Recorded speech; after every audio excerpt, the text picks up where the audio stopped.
GE announcing a new CEO. Larry Culp will become the chairman and CEO of the company, taking over from John Flannery. Just speaking to some sources during the commercial break to try to understand how this came about, I am told that the board was unsatisfied with the execution that was taking place under John Flannery's leadership.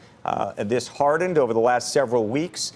Once there was a meeting late last week where the impairment charge, which we also talked about relating to GE Power, was presented to the board.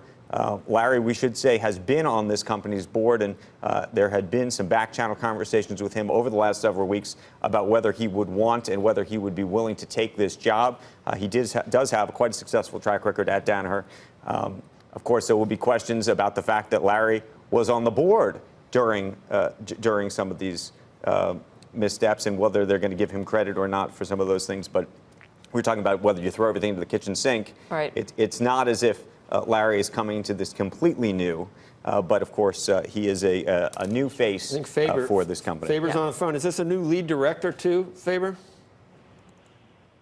Well, Culp, Horton, yeah. Horton's the new lead director. Who's the old one? Well, it was, what's his name? I forget. Remember, he left, though. Oh, he did. So we need a new. This is yeah. crazy. This is crazy. So this is. Are you surprised? They've already had. I mean, this is the board already was absolutely reconstituted not that long ago, right? Back in spring, really. But although they're going to continue to do that. Who did the power revenue recognition stuff that was so shady? Wasn't that him out? Isn't this weird? Is this Flannery's? He's getting. He's taking the fall for this. Yeah. You know, listen, I mean, he's only been in the job, as you well know, or was in the job for, what, a little over a year. Just about a year. Hard to see necessarily that it was all at his footstep, without a doubt. But he did say that they had planned to continue to execute. And 2019 was going to be an important year of sort of recalibrating and getting things back to growth, I think, to a certain extent, including even in power. Obviously acknowledging throughout the year that they had a significant problem there. I just don't know that people were expecting it to be a $23 billion non-cash, but still impairment charge, Joe. Was the issue with the turbines last week or 2 weeks ago, David, was that sort of the straw that broke the camel's back in terms of the board's view of Flannery and their patience with him? I mean, they had oxidation issues in 4 of the new flagship turbines.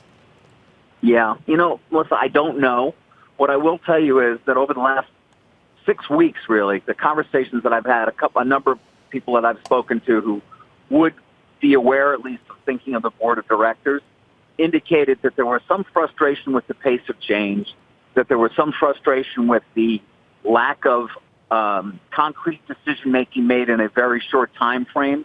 Now, I don't know specifically about whether this new problem that was discussed really by Tusa, the analyst at J.P. Morgan, was, as you say, sort of the last straw.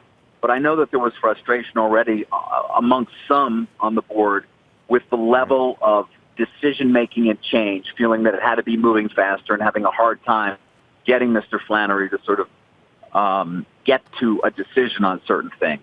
And it could be a lot of different things, obviously, but it may very well have been, as you say, that this latest problem that convinced the board they needed to make a change. And obviously Culp is there, and they are the first thing they point out in the press release is his incredible record of success at Danaher. Hey, David, in his new world of technology, as you're speaking, a source is texting me, someone who is familiar with this situation, saying this was not driven by the turbine issue, but was, as you said, an execution issue, the slow pace of change when it came to what was going on under John Flannery's leadership. I mean, David, it's under $100 billion market cap.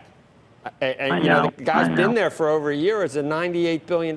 When I saw that hit last week, it's like, you know, once again, that just drives home how the mighty have fallen from $600 billion. But also, you know, you compare GE's performance over any time frame to any other index, and it like blows your mind that it could have been mismanaged so by whomever. You know what I mean? It's down like 30%, and everything else is up like 300%. It's just mind-blowing. It is mind-blowing, Joe, and this is not a new conversation for us. Obviously, we had this conversation a year ago when the stock went into free fall then. on so many of the problems that were just really emerging in terms of what power and how bad things have really gotten there. But it doesn't make it any less shocking, certainly for those of us as well, Joe, who worked there for so long. And as I pointed out any number of times on Squawk on the Street, I mean, I still talk to people when I walk around 30 Rock who own the stock, who ask about the future of the company. The pain is manifest for many of the employees who held on.